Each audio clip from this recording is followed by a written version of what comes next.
Good day mga sirs, samahan nyo na naman ako sa aking vlog.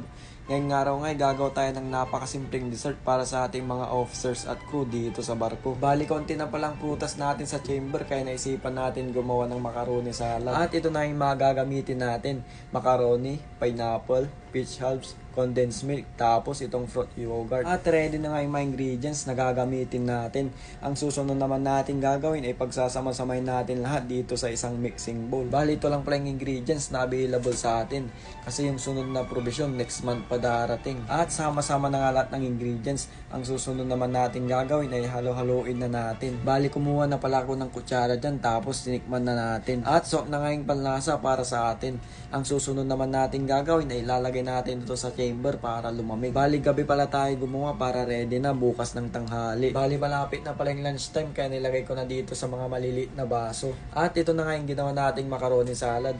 Walang arte basta presentable.